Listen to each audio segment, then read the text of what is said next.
Hello दोस्तों, आपका बहुत बहुत स्वागत है आपके अपने चैनल एमपी ऑनलाइन स्टडी पर। जैसे कि आज को आपको पता है कि आज का जो हमारा टॉपिक रहने वाला है वो है मध्य प्रदेश के जल विद्युत केंद्र। आज हमारा संपूर्ण डिस्कशन जो है मध्य प्रदेश के जल विद्युत केंद्र पर होने वाला है। जैसे कि आपको पता है कि मैंने एक वीडियो मध्य प्रदेश की आपकी जो ताप विद्युत केंद्र से रिलेटेड अपलोड की हुई है, साथ ही साथ हमने मध्य प्रदेश की परियोजना मध्य प्रदेश के बांध से रिलेटेड भी वीडियो अपलोड की है। अगर आपने वो वीडियो नहीं देखी है तो प्लेलिस्ट में जाके आप वो वीडियो देख सकते हैं। उसके साथ जो है आज का हमारा टॉपिक जो है हम स्टार्ट करते हैं, जो है हमारा मध्य प्रदेश के जल विद्युत केंद्र। बात करें अगर मध्य प्रदेश के जल विद्युत केंद्र तो इनकी स्थापना परियोजना के तहत की जाती है। एक मोस्ट इंपॉर्टेंट टॉपिक रहता है परियोजना के अंतर्गत, और कई स्टूडेंटों का ये डिफिकल्टी क्वेश्चन भी रहता है और कई स्टूडेंट जो रहते हैं वो इस क्वेश्चन में हमेशा कंफ्यूज रहते हैं कि कई हमको परियोजना जब हम पढ़ते हैं तब भी हम गांधी सागर बांध की बात करते हैं, जब बांध पढ़ते हैं तब भी हम गांधी सागर की बात करते हैं, जब हम जल विद्युत केंद्र पढ़ते हैं तब भी हम गांधी सागर की बात करते हैं। तो चारों टॉपिक में हम एक ही शब्द की बात करते हैं, तो इसमें कई बार कई स्टूडेंट जो रहते हैं वो कंफ्यूज हो जाते हैं। तो आज मैं आपका ये कंफ्यूजन दूर करने वाला हूँ। जैसे कि आपको पता है कि मध्य प्रदेश के अंतर्गत या जिले के या बात करें भारत के सभी जिलों के अंतर्गत नई नई परियोजनाएं लाई जाती हैं। तो जैसे कि जल परियोजना लाई जाती है, बांध परियोजना लाई जाती है, ताप विद्युत परियोजना लाई जाती है, या फिर बात करें हम जल विद्युत परियोजना लाई जाती है। तो सबसे पहले तो क्या होता है कि किसी भी जिले के अंतर्गत किसी भी नदी पर परियोजना चलाई जाती है और उस परियोजना के तहत उस नदी पर बांध बनाया जाता है। तो सबसे पहले परियोजना चलाई जाती है, उसके पश्चात उस नदी पर बांध बनाया जाता है। बांध बनाने के पश्चात उस बांध के आसपास के क्षेत्रफल में जब जल की मात्रा एकत्रित हो जाती है तो उस जल के द्वारा विद्युत उत्पन्न की जाती है, जिसे जल विद्युत केंद्र कहते हैं, और वहां पर फिर जल विद्युत केंद्र जो है स्थापित हो जाता है। बात करें ताप विद्युत केंद्र की तो हम बात करें कोयले के माध्यम से जो बिजली उत्पन्न की जाती है वो कहलाती है ताप विद्युत केंद्र, और जल के माध्यम से जो बिजली उत्पन्न की जाती है वो कहलाती है जल विद्युत केंद्र के रूप में उसको स्थापित कर दिया जाता है। तो आपको ये चीज याद रखना है कि पहले परियोजना आती है, परियोजना के तहत किसी भी नदी पर बांध बनाया जाता है।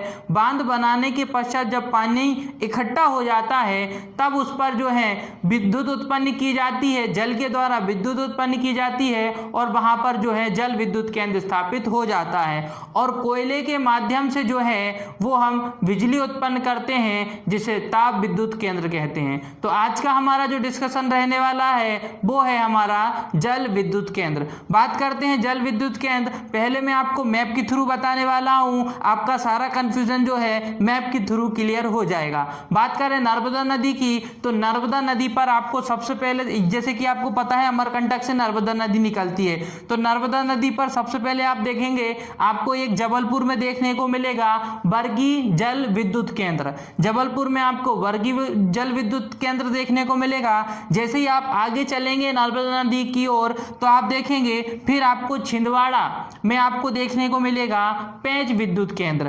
पेंच विद्युत केंद्र आपको छिंदवाड़ा में देखने को मिलेगा। पेंच जो है जल विद्युत केंद्र, पेंच जल विद्युत केंद्र। फिर उसके बाद आपको जो है आपको खंडवा में दो देखने को मिलेंगे, एक पुनासा जल विद्युत केंद्र और एक देखने को मिलेगा ओकालेश्वर जल विद्युत केंद्र। तो दो जल विद्युत केंद्र आपको खंडवा में देखने को मिलेंगे। उसके पश्चात आपको एक महेश्वर जल विद्युत केंद्र देखने को मिलेगा जो आपको खरगोन जिले के अंतर्गत देखने को मिलेगा। तो ये हो जाएंगे नर्मदा नदी के जल विद्युत केंद्र। अब बात करते हैं चंबल नदी की जल विद्युत केंद्र जो महू के पास जानापवा पहाड़ी से निकलती है। इसमें आप सबसे पहले देखेंगे गांधी सागर जल विद्युत केंद्र जो आपको मंदसौर में देखने को मिलेगा। फिर राणा प्रताप जो आपको चित्तौड़गढ़ में देखने को मिलेगा। फिर गांधी सागर, जवाहर सागर जो आपको कोटा में देखने को मिलेगा।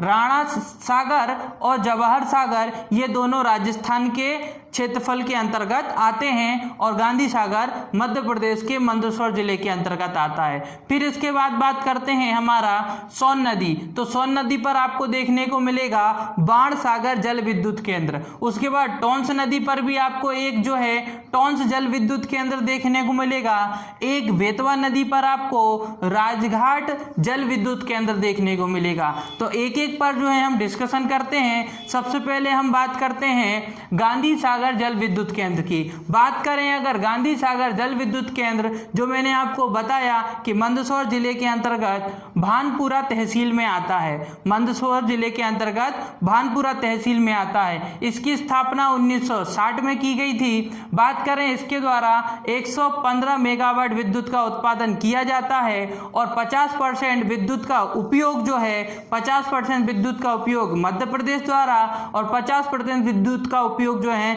राजस्थान द्वारा किया जाता है। नदी की अगर बात करें तो चंबल नदी आपकी हो जाएगी। फिर बात करते हैं राणा प्रताप सागर जल विद्युत केंद्र की, जो आपको रावत भाटा में देखने को मिलेगा, चित्तौड़गढ़ जिले के अंतर्गत, जो राजस्थान में आता है। फिर बात करते हैं 172 मेगावाट विद्युत यहाँ उत्पन्न की जाती है जल के माध्यम से, जिसका 50% यूज मध्य प्रदेश द्वारा और 50% इस्तेमाल जो है राजस्थान द्वारा किया जाता है। इसके साथ ही आप देखेंगे ये आपको चंबल नदी पर देखने को मिलेगा। फिर बात करते हैं जवाहर सागर जल विद्युत केंद्र की, जो आपको कोटा के अंतर्गत देखने को मिलेगा।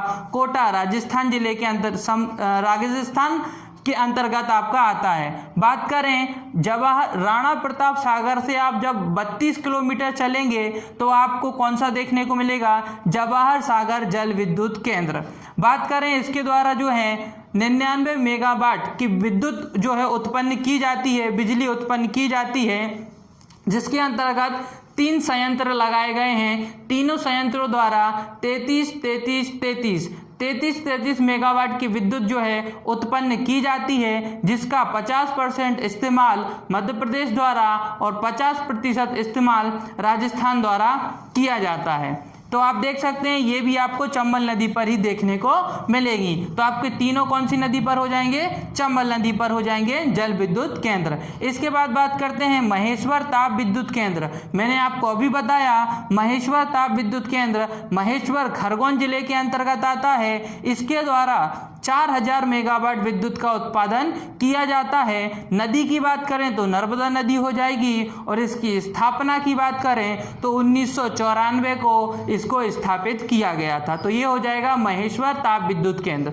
अब बात करते हैं ओंकारेश्वर ताप विद्युत केंद्र। अभी मैंने आपको बताया ये खंडवा जिले के अंतर्गत आता है ओंकारेश्वर ताप विद्युत केंद्र, जिसको जो है इंदिरा गांधी सागर परियोजना के तहत ताप विद्युत केंद्र स्थापित किया गया था 2007 में। इंदिरा गांधी परियोजना के तहत 2007 में स्थापित किया गया था। इसके द्वारा 520 मेगावाट विद्युत का उत्पादन किया जाता है और ये आपको नर्मदा नदी पर देखने को मिलेगा। इसके बाद बात करते हैं, इसके बाद हो जाएगा पेंच जल विद्युत केंद्र। बात करें अगर पेंच जल विद्युत केंद्र तो मैंने आपको बताया कि छिंदवाड़ा और सिवनी जिले के अंतर्गत ये आता है। और अगर बात करें तो 160 मेगावाट विद्युत का उत्पादन इसके द्वारा किया जाता है। ये मध्य प्रदेश और महाराष्ट्र की संयुक्त परियोजना है, जिसके तहत 107 मेगावाट विद्युत का उपयोग मध्य प्रदेश द्वारा और 53 मेगावाट विद्युत का उपयोग महाराष्ट्र द्वारा किया जाता है। नदी की बात करें तो नर्मदा नदी हो जाएगी। फिर बात करते हैं पुनासा जल विद्युत केंद्र।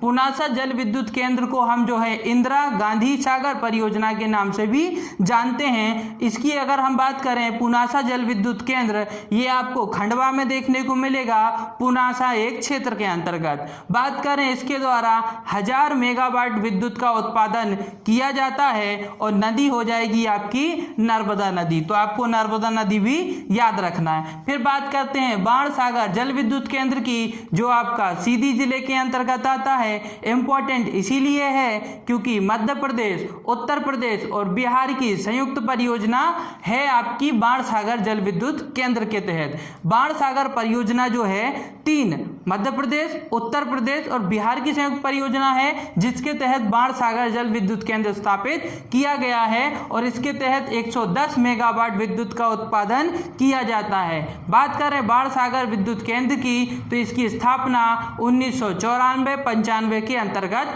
की गई थी। नदी की बात करें तो कौन सी नदी हो जाएगी? सोन नदी हो जाएगी, जो अमरकंटक के पास से निकलती है। फिर बात करते हैं बरगी जल विद्युत केंद्र। बरगी जल विद्युत केंद्र की बात करें तो ये आपको कहां देखने को मिलेगा? जबलपुर में देखने को मिलेगा। नदी आपकी नर्मदा नदी हो जाएगी और इसके द्वारा 90 मेगावाट विद्युत का उत्पादन किया जाता है। तो नदी हो जाएगी बरगी की नर्मदा नदी और जिला हो जाएगा जबलपुर और 90 मेगावाट विद्युत हो जाएगी। फिर बात करते हैं टोंस जल विद्युत केंद्र। बात करें टोंस जल विद्युत केंद्र की तो ये हो जाएगा आपका रीवा जिले के अंतर्गत और नदी कौन सी हो जाएगी आपकी?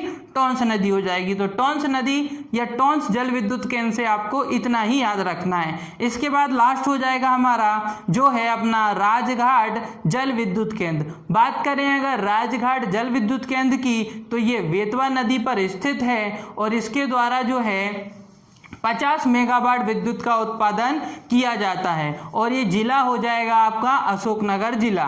तो इसमें आपको ये याद रखना है कि राजघाट जल विद्युत परियोजना भी आपकी उत्तर प्रदेश और मध्य प्रदेश की संयुक्त परियोजना है। तो इसमें जो है विद्युत का उत्पादन 50 मेगावाट किया जाता है। तो ये जो थे हमारे वो इम्पोर्टेंट मध्य प्रदेश के जल विद्युत केंद्र थे जो हमने आज डिस्कस किए। इसी के साथ दोस्तों आज का ये टॉपिक हमारा यहीं समाप्त होता है। आज की अगर वीडियो आपको पसंद आई हो तो वीडियो को लाइक करें, हमारे चैनल को सब्सक्राइब करें और जितना हो सकता है हमारी वीडियो को आपके फ्रेंड सर्कल तक शेयर करें। ओके दोस्तों, thank you, thanks for watching.